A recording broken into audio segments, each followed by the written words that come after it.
Yo, what is going on? C4IQ here with another Situational Damage Podcast, penetrating your eardrums. Today we're going to be going over approaching a new fighting game. I've got two guys on the podcast today. One is a returning person.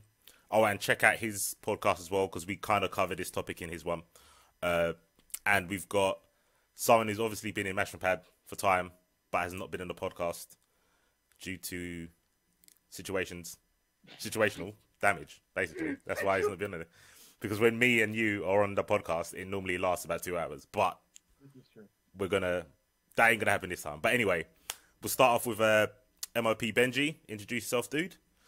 Hey guys, what is up? This is Benji Topaz. And remember, as always, to leave your thoughts and opinions in the comments, because I haven't seen that a lot.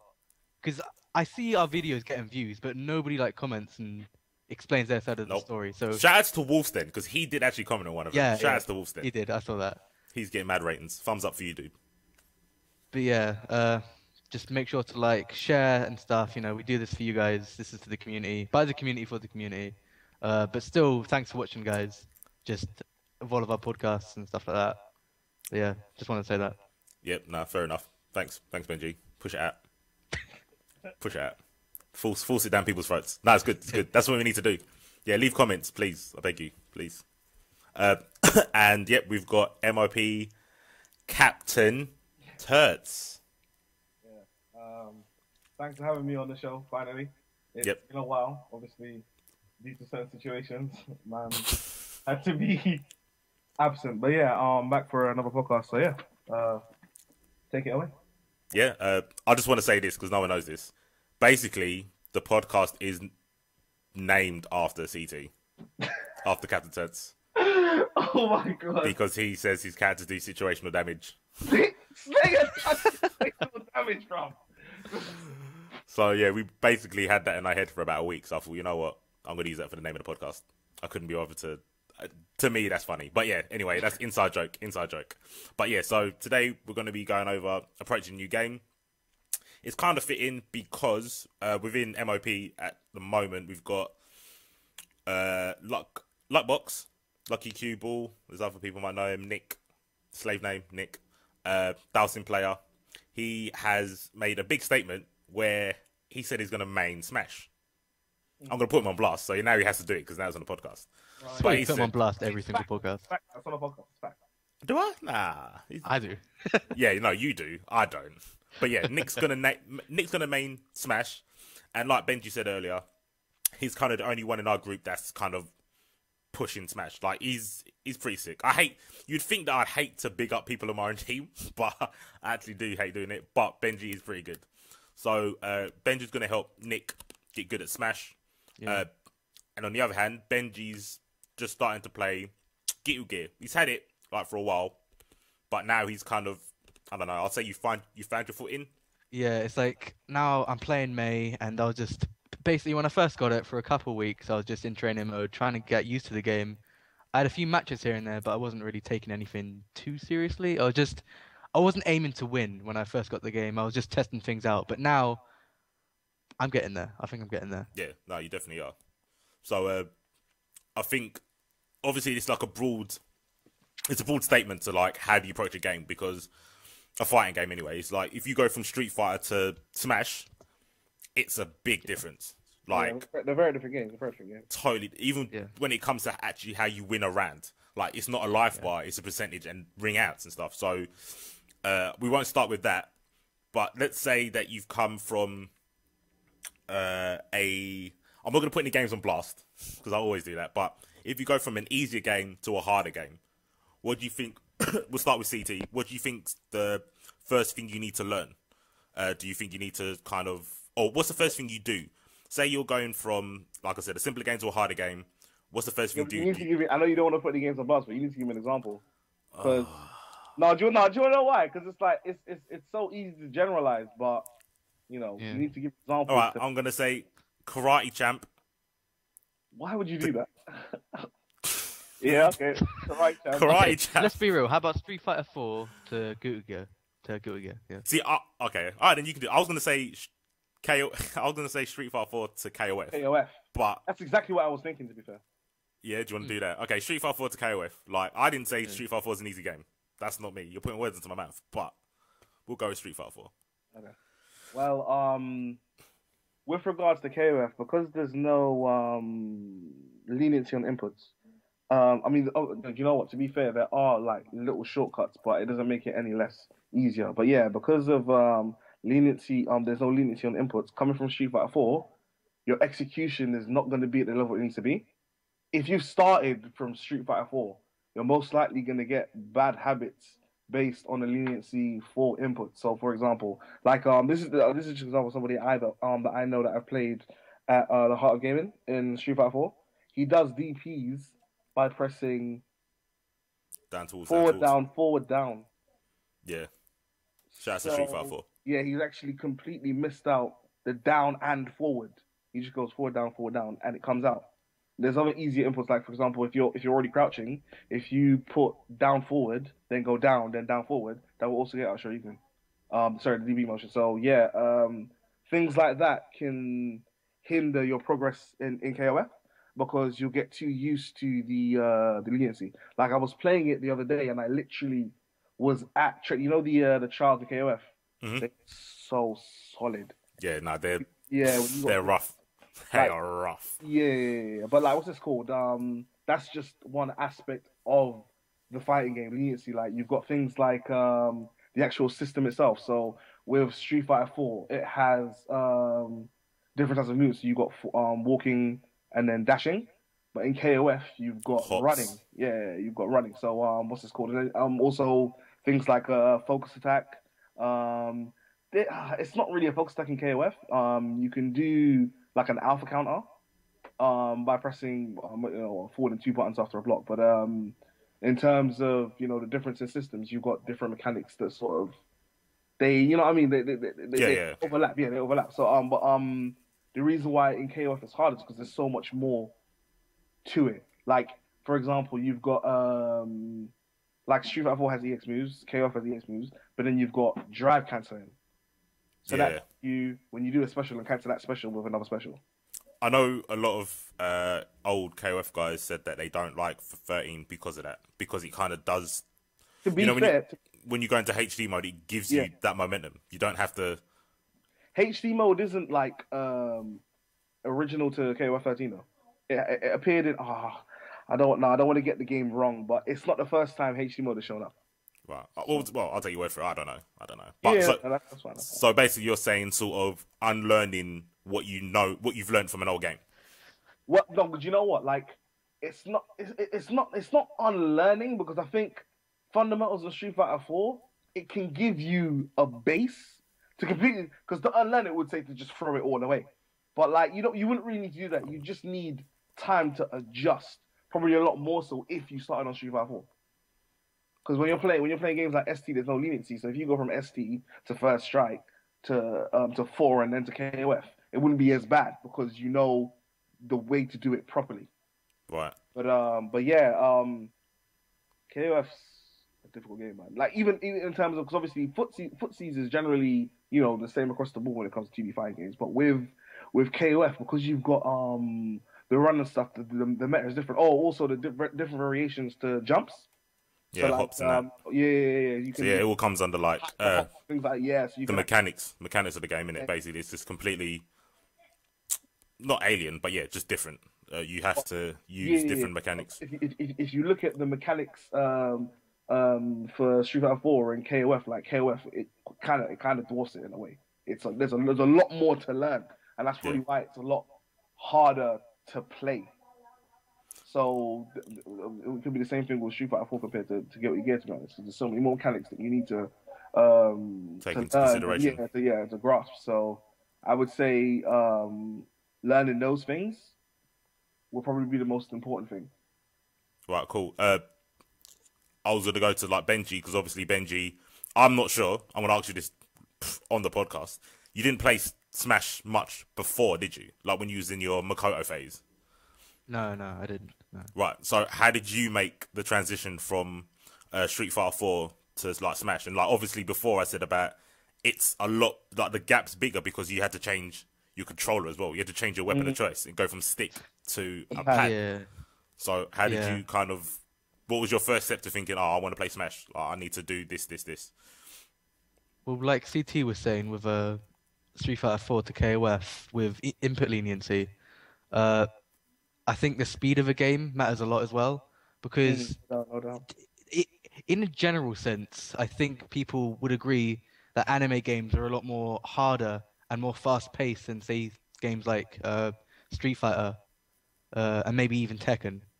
Uh, games like KOF, Guilty Gear, Blaze Blue, those games are really fast. And it's kind of the same thing with Smash, because the newer games, like Brawl and Smash 4 for the Wii U and 3DS, those games are they're a lot slower in a competitive sense. Casual players might not notice this, but competitively and playing in that meta, Brawl and the new Smash compared to, Melee, there's a big difference. And because of that, I think Melee is a lot harder because you need to literally throw all of your previous knowledge out the window and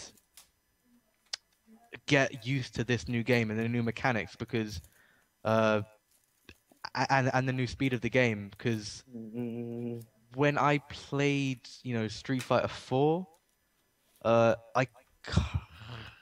can't really remember, how hard it was, but I think it was pretty hard because there's like a difference between. Yeah, there's like two differences between the players, right? There's players that have fighting game experience and players that don't.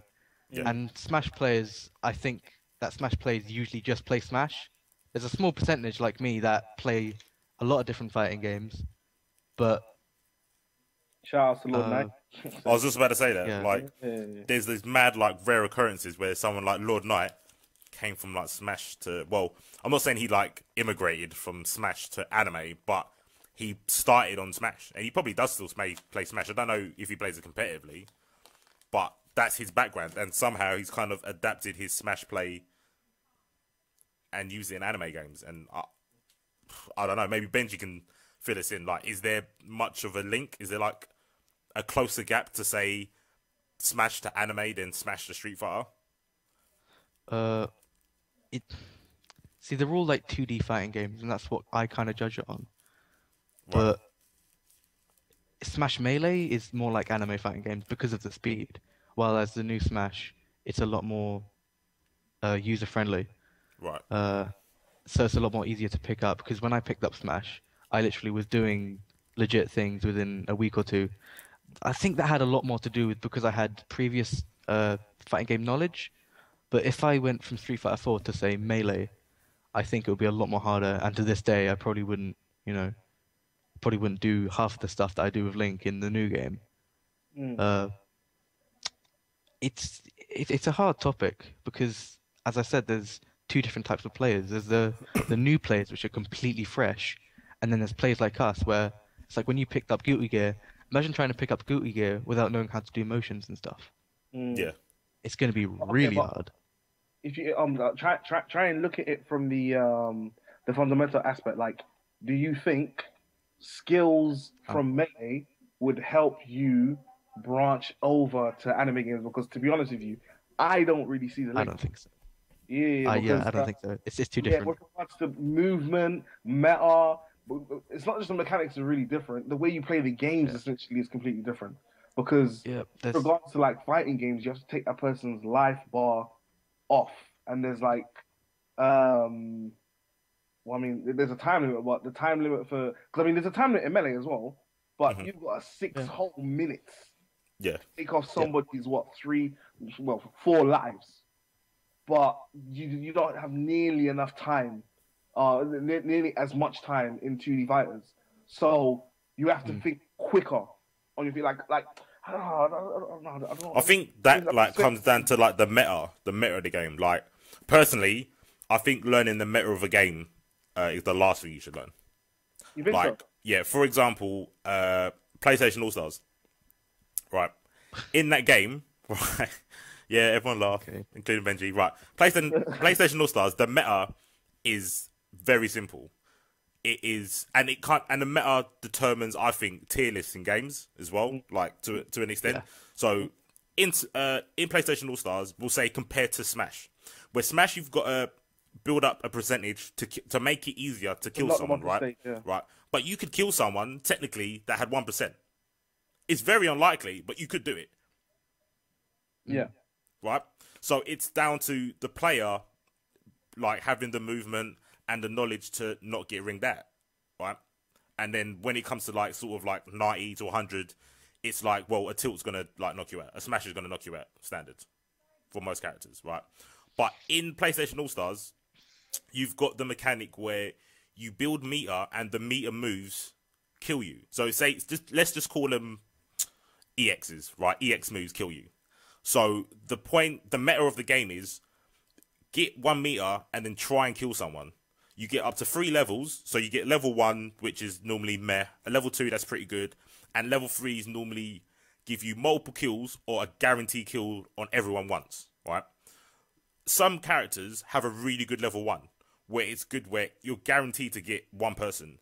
Some people have like a really crap level 1, where it's like nearly impossible to hit anyone with it.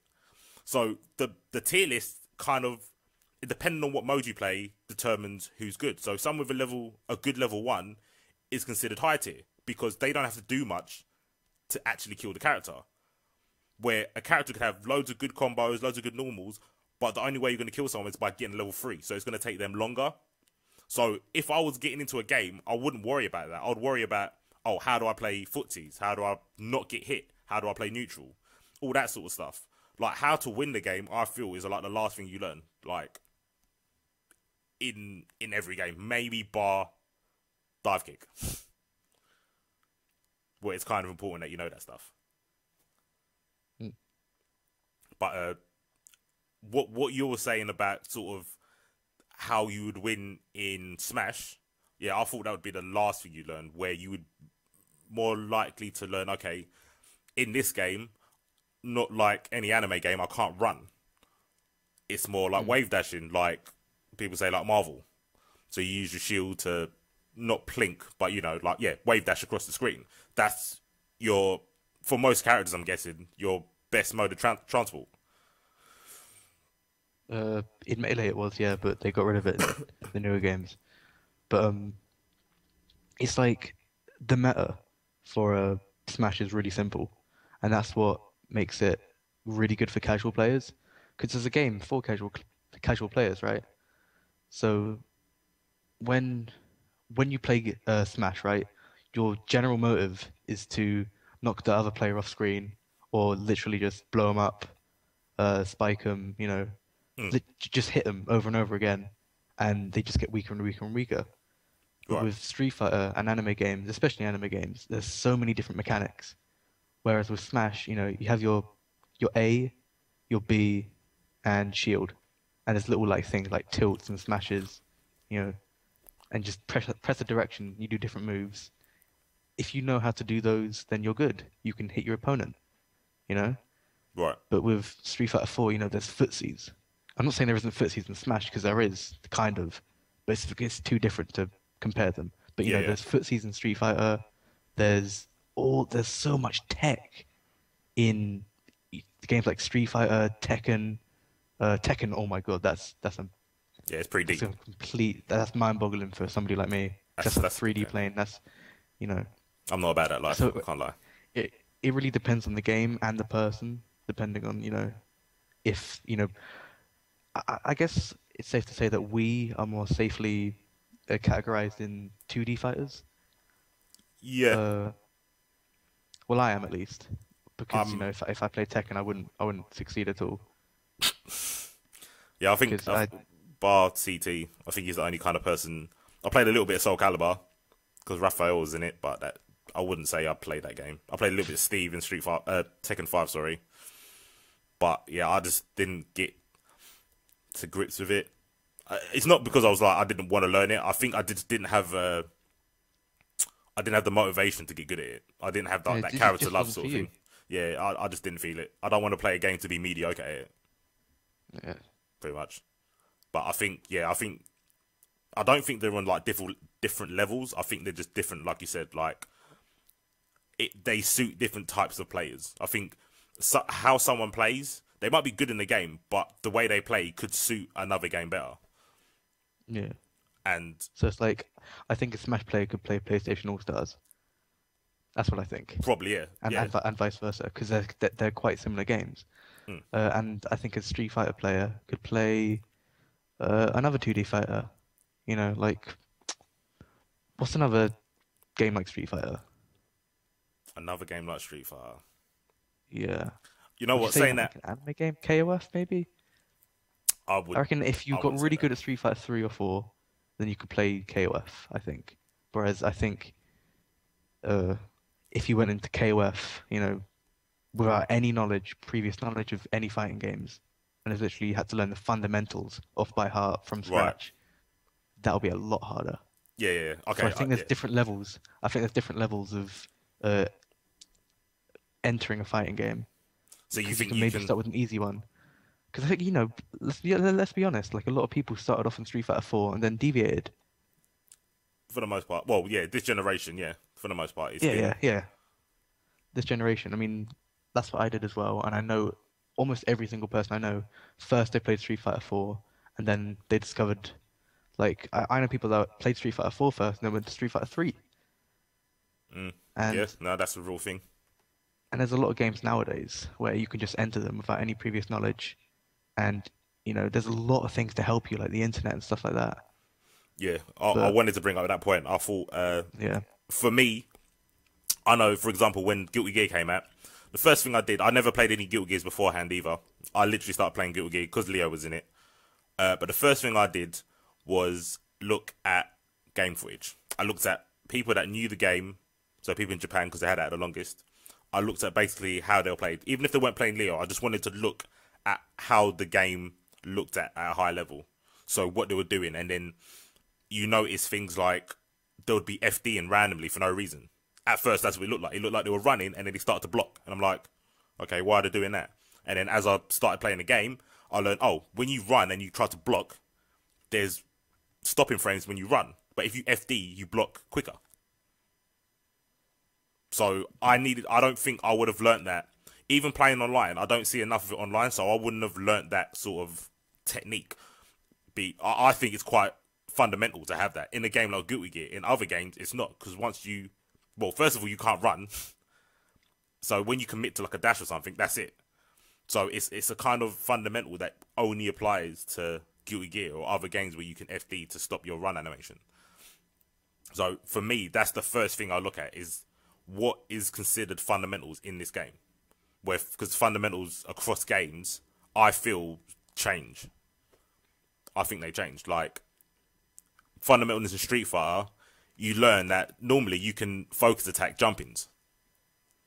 Mm-hmm. That's normally the go-to thing. Even if, like, a Bison player who hasn't really got a really good anti-air, or if he sees the jump in too late, he can't crouch fierce it. He has to focus, block, or backdash.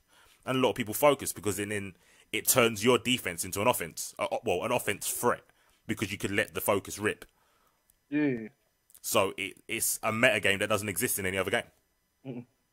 It doesn't exist. In Third Strike, it's a parry. So you're more likely to do like empty jumps. When Street Fighter 4, you would do, if you thought someone's going to focus, you just empty jump, grab, or DP. Yeah.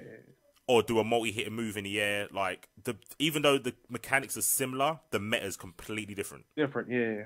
Completely different. So, yeah, to me, I think that's the most important thing to learn. Because, yeah, you can go into a game and think, I've got sick execution. I'll play, I don't know, Sea Viper in Marvel. Like, there's no combo I can't do. But it still won't help you win games. Because, fair enough, your execution helps you in this game. But you still don't know how to play footsies. So it's not going to work. Yeah, you don't know how to get the hits in order to do the combos. You're not going to land that combo to take someone's life off. So, yeah, I think learning fundamentals and through YouTube is probably the best way. Unless you know a group, I'd say that would help. If you could find a group of people that aren't new to the game, I think you need to find people that are far better than you to actually learn the game.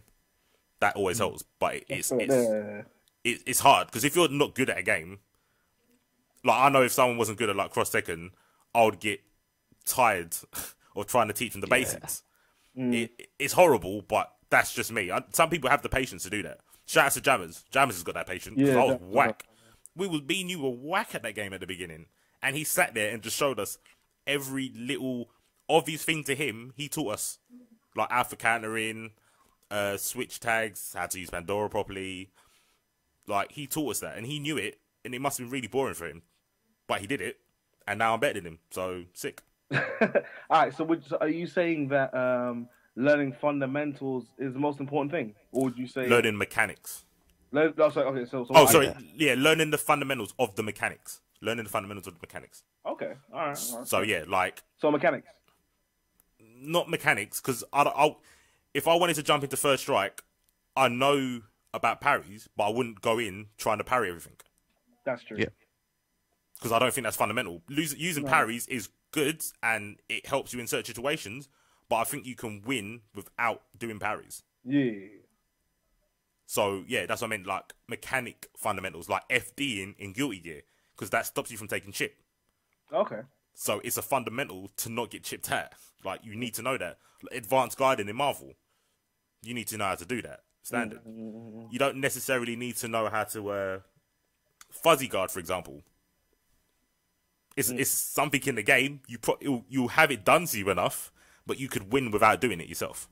So, yeah, I think learning the fundamental mechanics. Fundamental mechanics of the game is the first thing that you should... Yeah. So watch loads of footage of good players playing. Look at something that they all do. And I'll say that's a fundamental. If like every character across the board, if they do that, then it's a fundamental. And they should learn it before you start learning combos and all that sort of stuff. I think that's the most important thing to learn, personally.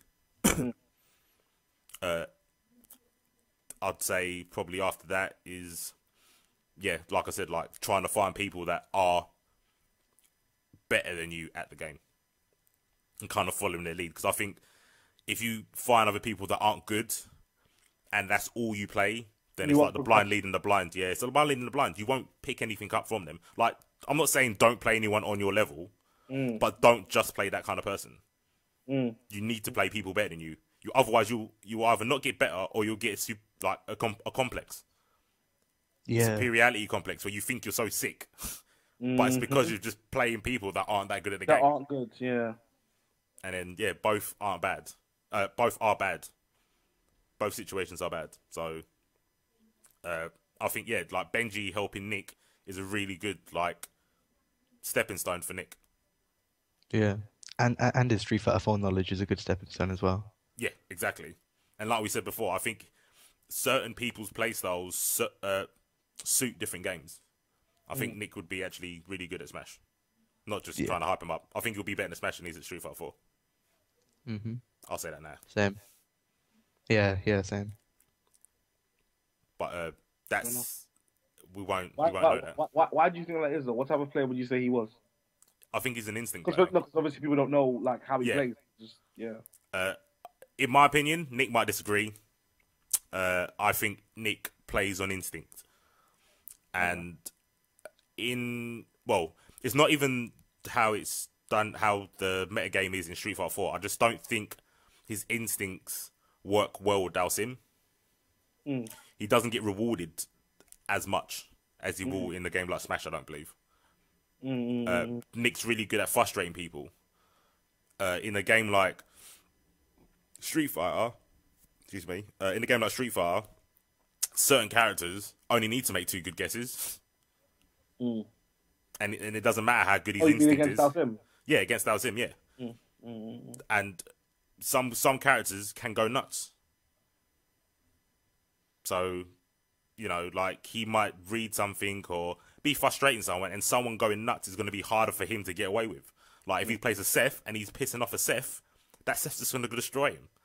He's just going to go even more nuts. So, I think a game like Smash gives him more freedom, whether it be, like, teaming up with someone and then playing his role as the Joker, as the person to frustrate the opponent. Like, he has his place, and it will be more useful, I feel. His kind of instinct reads, where it's not a read where he's kind of seen a pattern in you. He just knows that you're getting annoyed, so you're going to jump in on me or something like that. He's really good at that. So thinking, like, making reads on the fly is Nick's strength. Yeah. Forcing them, Because forcing them to do stuff, innit? Yeah, forcing the situation. That's what Nick's good at. And it is a frustrating when you play Sim, but I think applying that to Smash would be better. I think See, I was gonna say because obviously your opinion on what's the most important thing when learning the game is obviously the fundamental mechanics. Benji, would you say that would be the case with regards to getting into Smash? Yeah, not so First, much with a. because Sorry? I would say I think that the most important thing to learn with regards to Smash would be movement. Yeah. Yeah, I agree. Uh, I think one of the things you need to know is options, Yeah. because you can walk, you can run, you can short hop, full hop, double jump, roll. You can do all these sorts of things, and knowing what you can do and what your opponent can do puts you at the advantage. Whereas if you know okay, I can just walk at them and smash them, right? If you just know that, then you're gonna stay very basic. But if you just know those movement options that you and your opponent have in any given situation, like say if you're on the stage and if they're off the stage, knowing their options, right? They can either get back on the stage, they can grab the ledge, or they can die. Knowing that puts you in an advantage. And that's the thing. It's kind of like dive kick, kind of. Not in the sense of, mechanics and stuff, but the game is simple, but that's what makes it really hard. That dive kick is a lot more, because I think in dive kick it's a lot more there's meta, two kind options. of. It's kick Yeah. or get kicked. Yeah. So, But as long as you're not getting kicked, you're winning. See, I'm not talking about option-wise. I'm talking about like Just just the overall. just the general mechanics, because there's two Yeah. buttons in dive kick. There's jump and dive kick, right? That's dive kick. And with Smash, there's nothing like Red Roman canceling, blitz. There's not a lot of mechanics, right? It's quite raw and simple because that's how the game is designed. Are you talking about Smash 4 or just Smash in general? Yes, Smash 4. Smash 4. Melee, that's a different story, right? There's L canceling and wave dashing in Melee. And it's more fast paced. But Smash 4 is completely different. But because of that, it makes the game a lot more harder as well because of the simplicity. Because anybody can pick it up and become a threat if they're smart enough. Because that's the game that relies on your intellectual ability of understanding the situation, understanding the options that your opponent has in a given situation, and punishing for it. So dive kick is it. the best fighting game. dive kick is the best fighting game. It's like people doing rock. It's a battle of intellects. I didn't really think of dive kick that deeply. I mean, obviously, yeah, like in terms of how you're approaching it, of course, like there's a lot of thought process into it, but it's jump kicking. Right. All right, Benji, say what you want to say, and then I'm gonna jump in. Okay, it's like, in case you don't know, to anybody in this podcast and to people watching, it's a legit thing going on that people actually do rock paper scissors tournaments. Yep. And you think it's just a completely randomized game and stuff. Nope. But it's actually really deep. There's mad mind games. So many levels of meta in that. Maybe you could imagine like maybe rock paper scissors, and the moment you say scissors, you can maybe stop for like a few milliseconds before you make your decision to throw off your opponent, stuff like that. And there's obviously adapting and reading your opponent into they're gonna pick rock next, right? So I'm gonna pick paper. Or if they think that I'm gonna read them, I might pick scissors because they might pick paper or something, something like that. It's mad. Yeah.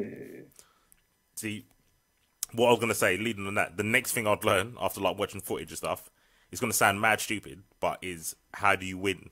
How do you win at that game? A perfect example is dive kick, because obviously by the sound of it, all you have to do is dive kick your opponent and you win. But with dive kick, the time's really short in that game. I think it's 20 seconds. Can't quite remember actually. But basically, after 20 seconds, the person who's near the center of the stage wins. Let that sink in, right? So it basically promotes footsies. So it's not about, I need to hit this person with my dive kick. It's about, okay, if I stay near the middle of the stage, that's going to force the opponent to have to dive kick towards me. Because they can't back away and then wait for you to make a mistake, because you're in a winning situation. You're in the center of the stage. So they have to approach you. Which the person, so are you saying the first person to act is the first person to win, or not necessarily? Well, not necessarily, because obviously you start like any other fighting game. You start the center of the stage, and then you kind of like 3 squares away, and the opponent 3 squares away, right? Depending on what character you pick as well, because they've all got different like jump arcs, dive arcs, different specials. But for the most part, the only way you can move forward is by dive kicking. Yeah. You have to dive kick in, yeah. And obviously you can't block in that game. So someone has to make the first move. You're right. Someone does have to make the first move. But it doesn't mean... If I move forward, doesn't mean that I'm going to lose. Because I've got the spot in the middle, doesn't mean I'm going to lose. Because I could hold the center, and then you could think, well, it's so obvious that I'm going to dive kick here, I'm going to do it. And hopefully he's not going to be ready for it. And it will work. Because I think, why are you going to dive kick there for? You know I'm just going to neutral jump and then dive kick you back. So it's literally the way I think when I play dive kick is that I need to, because I play S-Kill, who's got a teleport and a counter. So I don't think that I need to hold the space in the middle. I've just got to make the person think that they can kill me, so I can parry them and then kill them. Wait, parry? Well, teleport. It's like a jury teleport counter. No way, he can do that. Yeah. So that's my game plan, because it's like, for you to move forward. Most people think, oh well, I'm just gonna kill this person, and the thing with S-Kill is because he can teleport. If you push me to the corner and there's like 5 seconds left, I can teleport up, dive kick, and get behind you. So you have to kill me because I can get closer to the middle. Like obviously, if I'm in the corner and you're pressuring me in the corner, if I get behind you, I'm closer to the center. And I can do that pretty much any time I want. So I know the opponent has to try and kill me, which gives me the advantage of like, you're easier to parry because you're trying to kill me. So that's when I started playing the game. I was like, okay, I'm not going to try and kill people. I'm going to try and let them hang themselves. And I don't think a lot of people kind of think how they're going to win. Another example, Cross Tekken. Now that I don't play Bison and I play Jury, I think all I've got to do is make you jump and I'm going to take 50% and I can just lame you out for the rest of the game. So all I do is I do things that make your opponent want to jump. Whether it be just throwing out fireballs, doing like short stuff, doing mark breakers with Brian, because obviously you can neutral jump that and do mad damage. But if I don't do the mark break and you jump, you can't block, so I can get a free combo. In Guilty Gear, it's basically taking your burst and making you feel like an idiot, and then making you crumble, literally in match. That's what I want to do. I want to counter you, make you think that you can't play your own game style, so I can win. And yeah, I don't think a lot of people take that into consideration, how there's no game plan. And I think people need to, when they go into a game, think about what their game plan is. Instead of, in Marvel, the easiest one to see is, I'm going to fight with these 2 characters. If that doesn't succeed, I'll X Factor level 3 Virgil. That's their game plan. It's a basic one, but it is a game plan. Same with Phoenix. And it works, bro. Yeah, I can't use any specials because I need 5 bars for Phoenix. That's their game plan. So yeah, I think after learning the fundamentals, it's using the fundamentals to apply a game plan and then start playing the game. But yeah, that's my rant over. Shout out to the FGC. Shots fired. Fully. But yeah, what do you two think? I don't know which one wants to go first.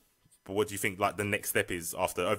I think we all agree kind of learning movement, like defensive options and all that sort of stuff is the first thing you learn. I think movement can come under like fundamental mechanics, to be fair, when I think about it. Because it is essential. Movement would be fundamental mechanics. How you move. How you can move it, you know what I mean? So would you say like defensive options is different then? Would you say that's like... Because obviously in different games... No, I really do feel defense comes on the meta, to be honest. Yeah? I don't know, because it's a tough one to... I think the next step... Yeah. I think the next step after learning, how you play your game and, what you're allowed and what you can do... is how to not get hit. You pick a character and know what you can do with that character. Because learning the fundamentals and the mechanics, that's playing the game. But now you need to know how to play your character. We haven't gone into character choice and stuff. So then you practice moves, special moves and that. Like if you think about it with movements, you're not doing anything apart from pressing left, right, up, down and stuff like that. But when it comes to inputs, that's like I think the next step. And you have to pick a character to do that. Pick a character that you like. Either pick a character that you like, or pick a character that you think you can win with. That's like the general conception. Yeah, Right? Pick one of those characters, and then go into the command list, press start. All the characters' moves should come up. Just practice them over and over again. Training mode is your friend. Training mode is your friend. Please Use it properly. Don't abuse it. Don't abuse it because you're gonna get rusty. Because if you go into training mode too much, you're gonna think, oh, okay, I can get this combo on the T, right? I can get this combo whenever I want, but it doesn't mean you're gonna land it in a match because your opponent is moving. It's moving around. Offline sessions are a must. Offline sessions. Yeah. Just training mode is your friend, and so are human beings. Just remember that.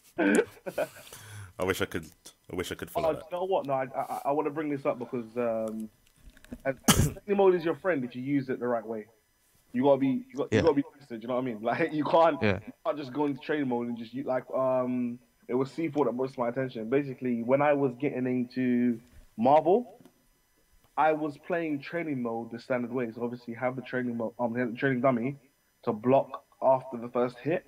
So obviously, if it's a combo, he won't be able to block it if I hit first. But if it's not, then obviously he can block. So I'll know when I'm comboing, obviously when I need to fix up my combos and stuff. But that doesn't help me get the first hit, or it doesn't prepare me for situations that would happen in an actual game. So for example, if I'm used to getting this combo after you blocked, then I'll go for it. But if they advance guard, I won't be ready for it because I haven't set the training mode dummy to advance guard. So I have to make sure whatever my training mode dummy is doing, it will simulate an actual match. And that will, at least half prepare me for what could happen in a match. Rather than just having the training mode dummy stand there, and then when I can't get a combo in an actual match, I'm like, oh, it only works in the lab. Yeah, I think once you've learned your B&B, sorry Benji, I'll make this quick. Once you've learned your B&B, you have to set your everything else to random. Recovery random, if it's like tech rolls or whatever, air recovery random block, random advance, faultless, whatever you've got, all of that has to be set to random. Otherwise, you're going to be set in a way of your combos starting at a certain point or in a certain way, and you're never going to be ready for it. You'd never learn how to hit confirm that way. Never. Never learn it. Because I feel like if you don't do that, that's how flowcharts are created. Yeah. And that's why a lot of characters say, maybe, no offense to these type of players, but, Ibuki, Makoto. I'm a Makoto player, so I'm basically a hypocrite right now. But, Ibuki, Makoto, Seth, Sea Viper, even though these characters, they're hard, they're quite fast-paced and stuff like that. If you just go into training mode and practice combos over and over again, you're going to go into a real match and expect to get those combos. So when your opponent blocks, when you drop the combo, when you miss, you're going to become flustered. And you're going to feel like, oh crap, I don't know what to do in neutral. Uh-oh. And that's when the flowchart gets broken. And that's why I feel like Ibuki players can go into training mode, practice all these unblockable, well, not unblockable. Maybe they used to be unblockable like in vanilla or something like that, but or super, but really ambiguous setups. Knock your opponent down over and over again, maybe 4 or 5 times, and they're dead. And that's what they can practice, and that's what creates flowchart characters because of that meta. But with other characters, with most characters, even sometimes those characters, the flowcharty ones, if somebody blocks your setup, whatever, you're gonna think, uh-oh, what now? So, and that's another thing, neutral. Yeah, just practice neutral. You can't practice neutral in training mode. You need to practice neutral against a human being. Yeah, I 100% agree. Training mode neutral it's not real enough for it to be practical. No. Yeah, sure, maybe to fix up your execution, but that's it really. You can put training, you can put the dummy on CPU mode, and it's either too high where they're anti-air you on your way up in your jump, where it just knows what you're trying to do, which is stupid. It reacts frame perfectly. Yeah, exactly. It's like you're not learning anything from that because no human plays like that. Or on the other hand, you just have a dummy that gets hit randomly. They'll be stationary, not moving, but then they get hit, and it's like, well, normally when humans are playing, if they're not moving anywhere, they're blocking. They're gonna block, yeah. So that doesn't really. If they're moving forward, then fair enough. Yeah, they're gonna get hit. But if they're just standing there and then you throw a normal out and it hits them, it's like, why would you not blocking? Like, 99% of the time, someone's gonna be blocking in a situation. So, yeah, that's what I was saying. Like, yeah, use training mode properly, please. After you've learned your B&Bs, obviously, when you've got the muscle memory down, you must be messed around with the combos enough, and you know what you want to do in a match. Practice it with the dummy prepared for whatever. Yeah, then random stuff, and then practice it all over the screen, mid-screen, in the corner. You're back to the corner, different characters. If there's like different hitboxes on them, like it's long, and especially like a game like Street Fighter 4. Like, there's a lot of the cards you have to do your combo on to make sure that it's a B&B and it works on the cast. But it needs to be done, because one day a Nakan will come in to your tournament and your combos won't work on him. And it's because you didn't practice. It's true. That's all it is. You've got no one to blame. You can't blame the Hakan player, because you've got Hakan on your console too. So you could have done that. Real shit. But yeah, that's I think they're pretty solid steps in it. Yeah, no doubt. I think so. You think anything else after that? Once you've kind of got your neutral. I think that's when you. Yeah. How many I think that's when you become high level. How many points have we covered though? And mechanic fundamentals. That'll be one. Yeah, because you said that's like the movement and stuff. Yeah. And then inputs and stuff. Yeah, you know, practicing with your character in training mode and that. Yeah, so across the board, whatever fighting game, like, and I think mechanic fundamentals would be. Fundamentals, then character fundamentals. Yeah. And how would one go about learning that? That was watching YouTube videos of high level play. Yeah. Yeah. Okay. That's fair enough. And then what was the second point? Defensive. Yeah, you said that was going to come under the mechanics, didn't you? We haven't come across. Yeah, no, I did. So, training mode would be the second point then. Yeah, using training mode properly. Yeah. And I think after you've got all those steps down, that's when you're kind of stepping into that high level play factor. Right. Yeah. Because after you've gotten all of that, it's all about reading your opponent at that stage. Once you've got, you know, your combos, your optimal combos, your bread and butters, and your max damage punishes, you know, all of this stuff, your neutral game is on point, you know how to block, and you have overall knowledge of the game, which you have acquired over time. Once you've got all that stuff down, it's all about the player. That's it. And that's where the hard part comes in, because nobody's the same. Flowchart millions. That's really it. Yeah. No, true, sir. I'll take that back. Shout out to... Nah, do you know what I mean? You can say his name. Allow it. No. But yeah, I think after that, it's kind of like you just got to get battle hardened, play people. Yeah.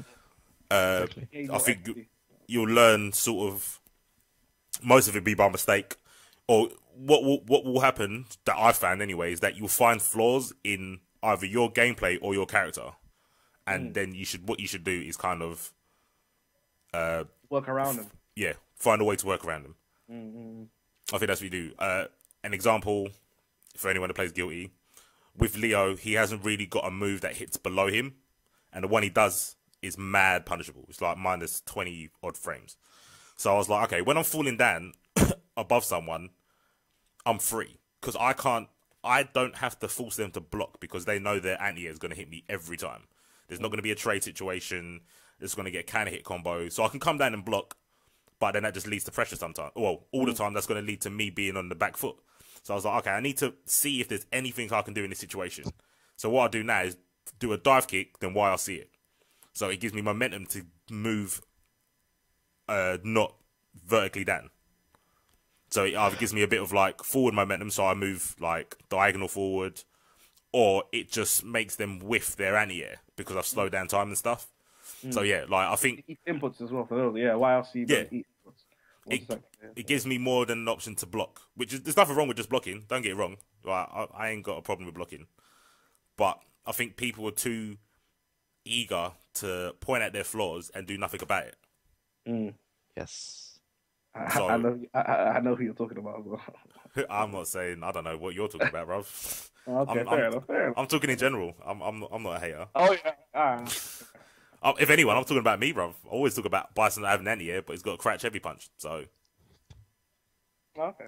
Fair enough. So, but yeah, like Instead of moaning about what your character can't do or a matchup, find out what you can do in that situation. And no one really does that. Like, people go like, oh, I need to learn the matchup, blah, blah, blah, blah. Yeah, you can play someone, figure out the matchup, figure out what you can do. But no one goes into like, okay, in this situation, I can't do jack. There must be something that's better than just blocking. Sometimes it's not. But no one ever goes into finding out what they can do. Hence why Leo's so popular online and everyone's getting bodied by him, even though all of his stuff is fake as fuck. Ran over, yeah? Ran over, bruv. Ran over. Yeah. Okay. It's like the smarter player, you know, in, like, realistically speaking, the smarter player always wins. The one that does their homework and their research. Whereas the guy who's just playing off of raw experience, sure, you're battle hardened, but what if Ibuki, right? This is back to Street Fighter 4, right? What if Ibuki does like a certain knife setup? Either you're going to get hit because you didn't know what was going on, or you're a smart player, you did your research and you know the matchup, and you can block it, possibly even punish it, or you at least be put in a good situation. So I think research wins. All right, let me ask you this, Benji, then, because this example sort of counters your statement. Why would you say was it the FSP lost to Gandhi? He was the more experienced player. He was the better player. Yeah, but he wasn't battle hardened. FSP wasn't battle hardened. You don't think so? No, because he probably had a lot of points online. He probably fought a lot of good players, maybe, but he didn't fight enough bad players. That's he fair didn't. enough. He didn't fight the players that he didn't think he needed to fight. Because he's like, okay, everybody here's going to be good. So when he got hit by something that, like Gandhi, he came across Gandhi, and he wasn't expecting somebody like that to be at a tournament. Of course he didn't train. Who would train against the Gandhi, right? That's what he's thinking. But, that's what happens. Nobody thinks you're going to mash Shoryuken when you're in a tournament, right? That's a really basic thing, that's a really basic way to say that. But that's the level that FSP was on at that time.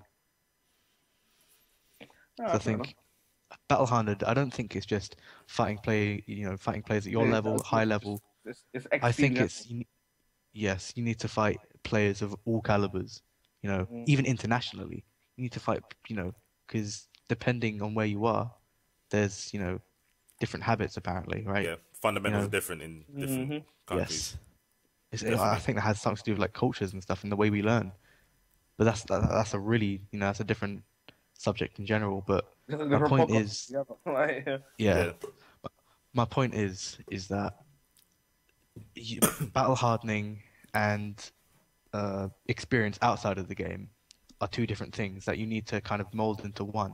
And you need to balance them out. If you can play the game, but there's things that you might not know, or that you wouldn't come across unless you looked it up on the internet. But on the other hand, if you were to just go by the books, then you might find it hard adapting to opponents. And of course, FSP versus Gandhi, that will happen all over again. You might find that hard and difficult to come across. Like, you might know all this tech, but you can't, comprehend a guy waking up Shoryuken without any meter. That makes you mad. So I think you need to balance that out, But, hit the books, go on, search up all the YouTube tutorials, go on Event Hubs if you need to, or Shoryuken.com, right? Do that and play the game. Do them both and balance them out, and that's how I think you get really good. That's what top players do, I think. I think I mentioned it in your in your podcast about you're never too good to keep learning. Never too good to keep learning, because Cause everybody's too different for that. Yeah, I sometimes I still look up Iron Fist tutorials, just to see what other people think are like fundamentals or basics, and there's always going to be something you've missed, always. Yeah, but it's like shout outs to my Ogre tutorial I did like half a year ago. It's on Mash on Pad channel. Check it out. Just type in Ogre Dose and you'll find it. It's an Ogre tutorial for Street Fighter Cross Tekken. I thought I knew everything about that character, but looking back at it now, there's probably quite a bit more that I could have said about certain normals and certain setups and the combos and stuff like that. You know, you can never stop learning. So, Not at all. and that's not because of you. That's because of everybody else who's growing around you, and you need to adapt to that. Couldn't have said it You better. know. Yeah. Couldn't have said it better. Well, I probably could if I tried, but I'm not going to. You summed it up pretty nicely. Summed it pretty nicely. Even if you know your character inside out, you don't know the cast. So the cast can do something or have something that you thought you could cover, but you can't because you're not ready for that character's move or whatever. There's so many situations, and with games getting updated these days, like, you can never truly be on top. You can never truly be on top of, like, knowing everything about your character. It's near on impossible. And who knows, like, if you come across a guy who's playing your character and you have a couple mirror matches, maybe that guy is like the polar opposite of you and your playstyle. Like, you never know. People are way too different to think, you know, to make you think, okay, I know enough now. I can stop learning. It's fine. Mm-hmm. You can't have that mindset. That's when you hit a wall. And that's when you become flowcharty and stuff. Kind of like FSP. No offense to him. You know, he probably bought me. I don't know. But at that time, he just wasn't ready for it. He was too... I don't want to say an online warrior. That's a bit too harsh. But he was an online warrior. Was it scrub proof? Was it scrub proof? Yeah, exactly. He wasn't scrub proof.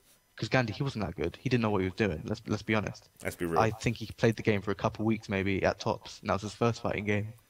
He knew how to do motions, and that was it, really. That's Gandhi's knowledge. And FSP, he overestimated him. He was used to playing online warriors with over 10,000 BP, and he got blown up because he didn't practice. He basically conditioned himself. He thought he's not going to DP and wake up again. He conditioned himself. He was practicing in the wrong way. And that's just playing online warriors. Well, hopefully, if that happened to anyone, hopefully they'll learn from that. Like, there's been some times when I've played someone who I thought was horrendous and I've lost, and I've been so angry. But if you don't learn from that, then you're an idiot. Yes. Yeah, then what's the point of playing fighting games? Just, you know, stick to playing your cousins on, you know, the Simpsons Hit and Run or something like that, you know. I think every match you play that's not grand finals is training, is a practice match. Yeah.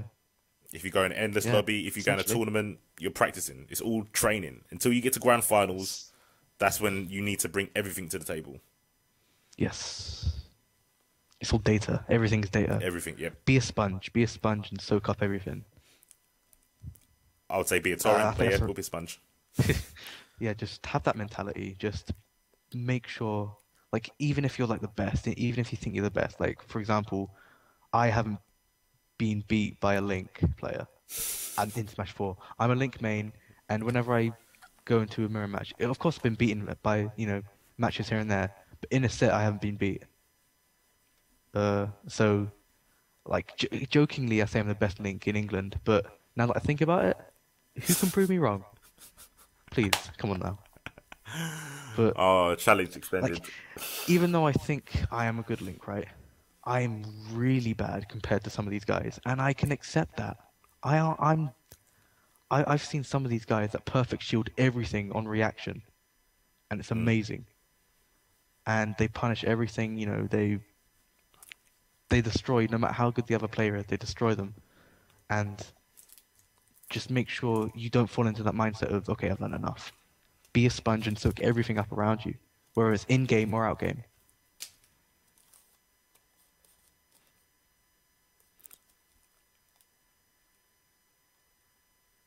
Yo, Andrew, you still there, mate?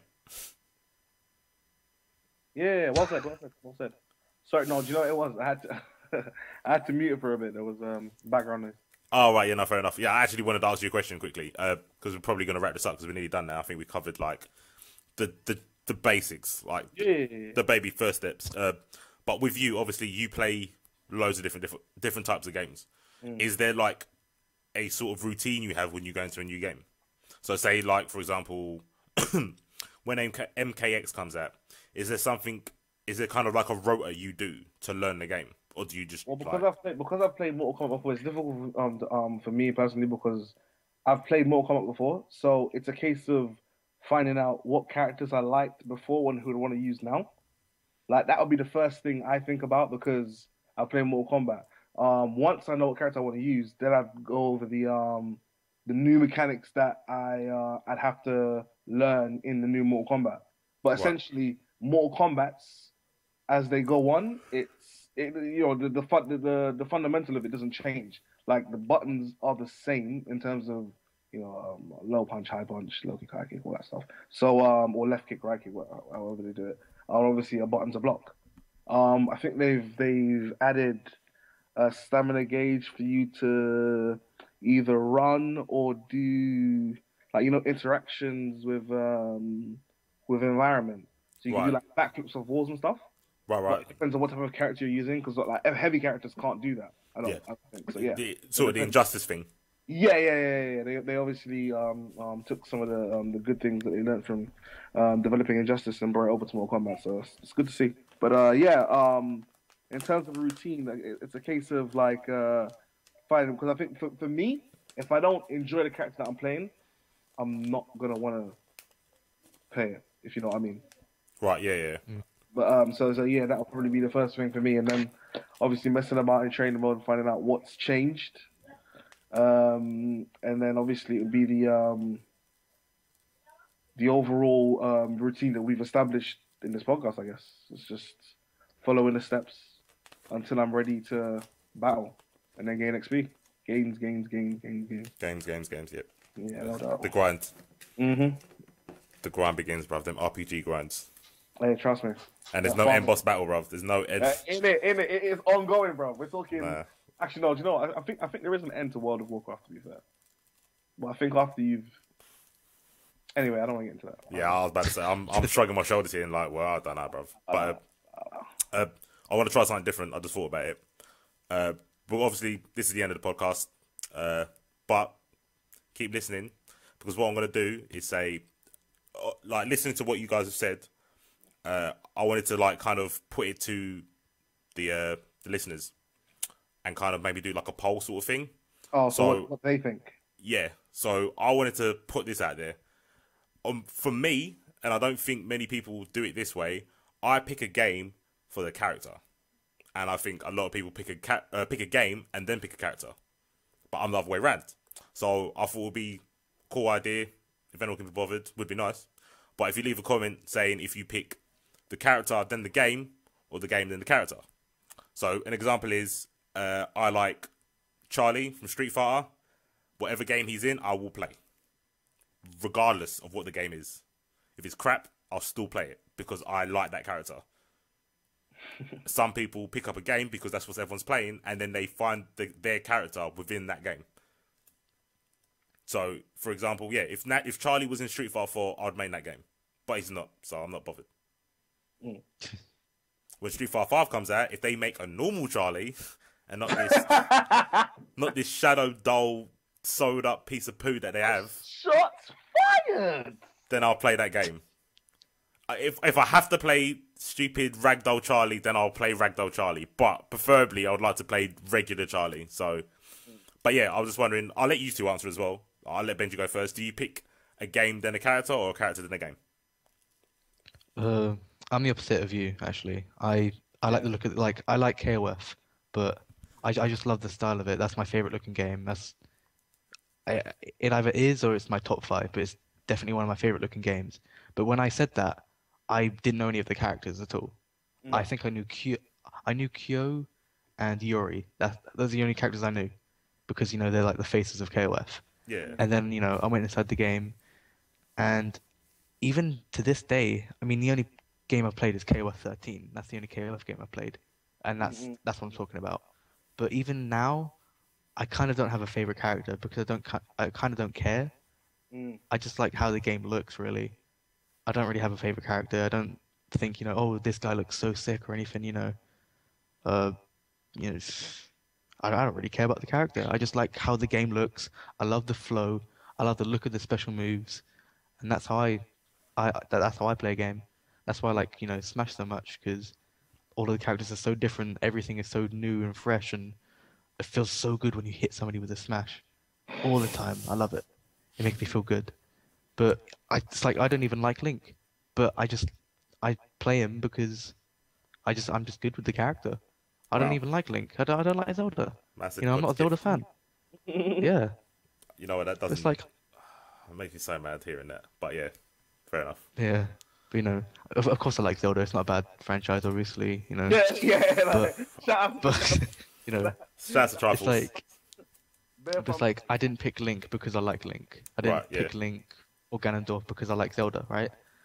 I picked Link because he was in the demo. He's one of the 5 characters in the demo, and I was like, oh, I'm pretty good with this guy. I'm gonna main him. That's my thought process. What origin So story. for me, it's usually how a game looks rather than the characters. Fair enough. I'm gonna have to accept your answer. I'll digest it later. CT. Yeah, I think you're the same as Benji, innit? Well, it's a little different because I wouldn't play a character that I didn't like. Like for me personally, it is the game before the character, but I will not stop until I find a character that I like, an aspect of a character that I like that I'd enjoy using. Do you know what I mean? Because like for me, like I wouldn't want to be like you and actually miss out on a game that is actually amazing to play because you can't find your third. I mean, it is difficult because like with KOF, for those that don't know, you have to use 3 characters. You have to have a team of 3. So it's not just one character that needs to be your favorite. You need to find 3 characters that you can use or that you like or whatever. Mm-hmm. So I think in C4's defense, because he's only found 2 characters that he likes and he can't find anyone else, he doesn't play KOF. That for me, it's not a lame reason. It's a reason, but it's like it's a reason that I couldn't accept because it's like the game is too good for you not to want to play it. Neither could Juicebox. Huh? Neither could Juicebox. Yeah, sorry. Juicebox didn't respect my answer.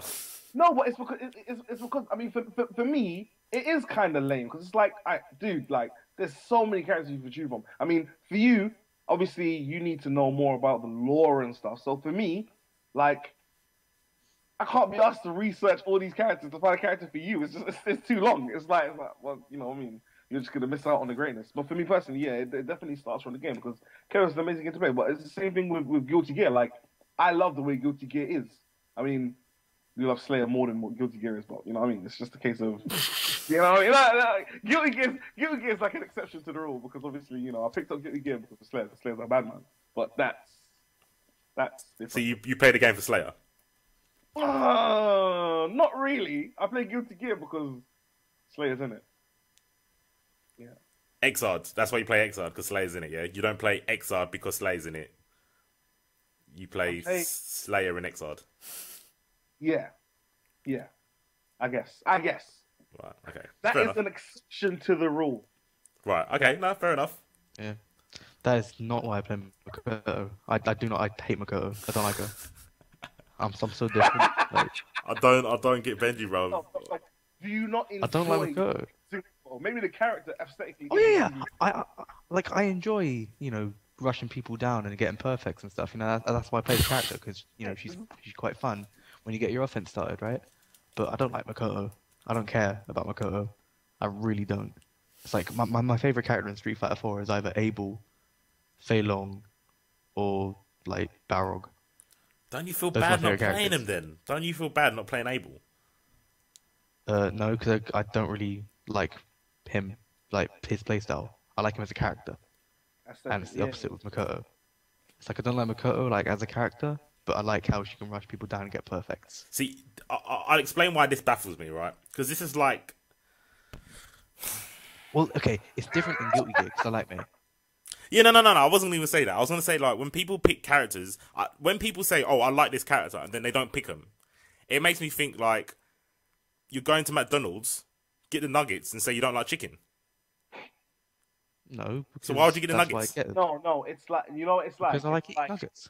Going into McDonald's and getting a salad when you want a cheeseburger. Well, yeah, it's basically you liking something, but not taking it. But if you think about it, because obviously the salad's good for you, so that's why you don't get the cheeseburger. It's a case of what... Wait. But playing Makoto is definitely not good for you. No, but it's the play style he enjoys more than actually the character that he likes. Okay. Yeah. Right. It's like you like Charlie.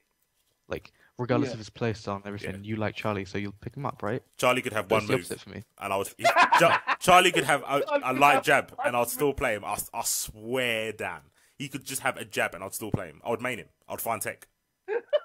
I won't do that. Maybe if I found, hey, maybe I haven't found that character I like yet. Maybe I haven't found myself. Maybe yet. no, you know what? That's fair enough. Maybe that character has not appeared in front of you yet. Like, yeah. For me, obviously, in other games, Leo is like your soul, not your soulmate, your spirit guide. my Like, spirit he came animal. into your life. Do you know what? I am actually Leo, and Leo is me. He is my spirit animal. Yeah. He is my spirit animal. If there was any character in any game, not even game, in any franchise, anything. Leo is my favorite one. Joint with Vegeta. But Vegeta's kind of... Who do you like more? Who do you like more? What, Leo Vegeta? It cannot be answered. How long's a piece of string, bro? Oh, fucking, bro. How long's a piece of string? Your man from day. Leo's only just come in. Are you being for real? Bruv, have you not...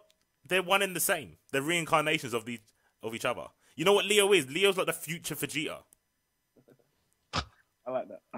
And they are like king status. Exactly. They're both king status, but Vegeta kind of... He becomes Leo.